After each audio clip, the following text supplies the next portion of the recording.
मूरजबंध संख्या अशा काही एक मजेदार संख्या असतात. तर आपण गंमत म्हणून अशा संख्यांबद्दल शिकणार आहोत. तर अशा संख्या बघण्याआधी आपण आधी मूरजबंध म्हणजे काय ते बघूया. मूरजबंध शब्द असं काही तुम्हाला माहिती आहे का? म्हणजे आता इथे मी दोन शब्द लिहिलेले आहेत. हे अशा प्रकारचे शब्द आहेत, सरस आणि नवजीवन. काय गंमत आहे या शब्दांमध्ये? काही गंमत दिसतीये का? तर हे शब्द असे आहेत की तुम्ही पुढून किंवा मागून म्हणजे उलट सुलट कसेही वाचले तरी शब्द सारखाच आहे. म्हणजे मी सरस असा शब्द सुलट वाचला तरी तो सरस आहे आणि उलटा वाचला तरी सरसच आहे.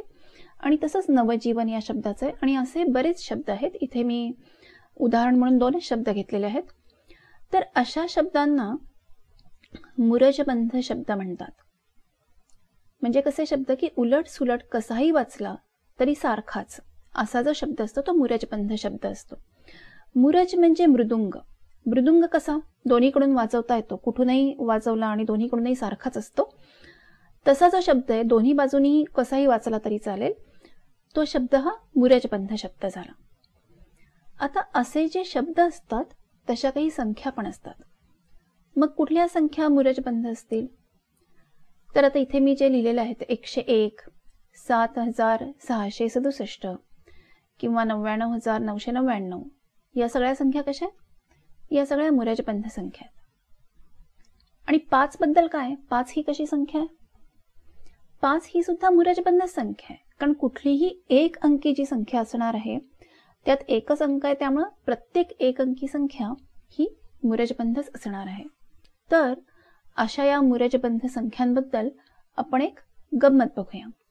म्हणजे समजा माझ्याकडे कुठली एक संख्या असली, उदाहरणार्थ 42 असतील, तर 42 वरून मी मूरजबंध संख्या करू शकते. काय करायचं की 42 उलटे करायचे म्हणजे झाले 24 आणि मग या दोन्हीची बेरीज करायची म्हणजे 42 अधिक 24 की 66.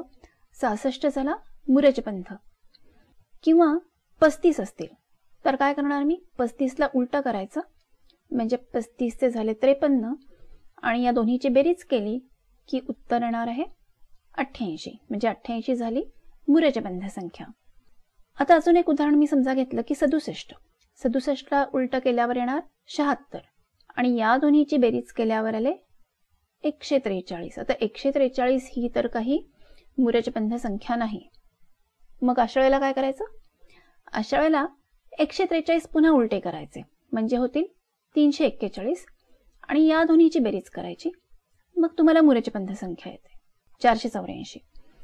म्हणजे काय करायचं की कुठलीही संख्या घेऊन तिची उलटी संख्या करायची, त्या दोन्हीची बेरीज करायची, मूरजबंध संख्या येईल. नाही आली तर त्या बेरजेची पुन्हा उलटी संख्या करायची आणि त्यांची बेरीज करायची. तरी पण नाही आली तर पुन्हा तेच करायचं, बेरजेची पुन्हा उलटी संख्या करायची आणि बेरीज करायची म्हणजे शेवटी आपल्याला मूरजबंध संख्या येते. तर ही गंमत म्हणून, अंकांची खेळायची गंमत म्हणून हे करायचं आहे. आता मी तुम्हाला मूरजबंध संख्यांचे काही सुंदर नमुने दाखवणार आहे. आता इथे बघा, मी इथे काय केलंय की वरच्या आडव्या ओळीत आणि डाव्या बाजूच्या उभ्या ओळीत काही आकडे लिहिलेत. कोणते आकडे? 11, 111, 1111 असंच पुढे पुढे तुम्ही लिहू शकता. आणि डावीकडचा अंक आणि वरचा अंक या दोन्हीचा गुणाकार करून तो मी मधल्या चौकटीत लिहिलेला आहे. म्हणजे कसं?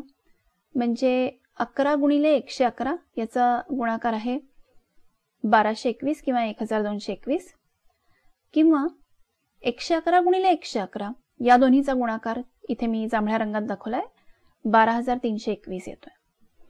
तर अशा प्रकारे ह्या मी चौकटींमध्ये डावीकडचा अंक आणि वरचा अंक यांचे गुणाकार करून लिहिलेत.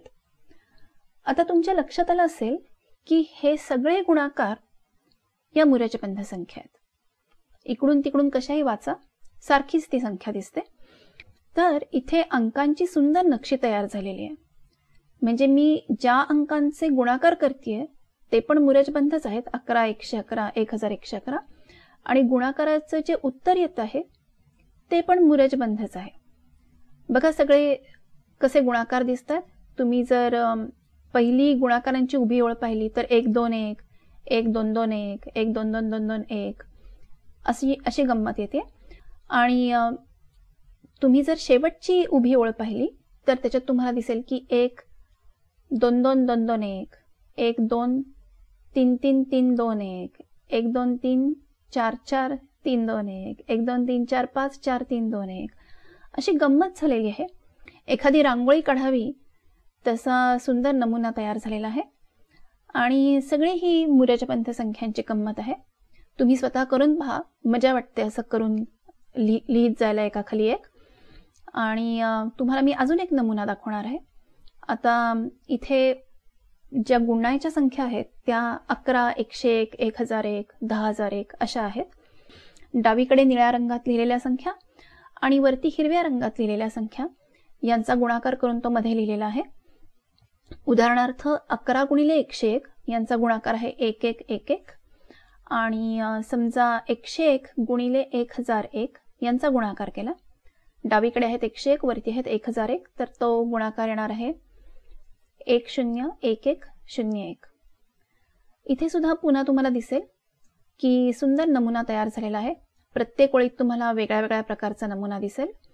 आणि सगळ्या मुर्याचपंथ संख्येत आपण ज्यांचा गुणाकार करतोय त्या पण मुर्याचपंथ आहेत आणि गुणाकारांची जी सगळी उत्तरं आहेत ती पण मुर्याचपंथ आहेत.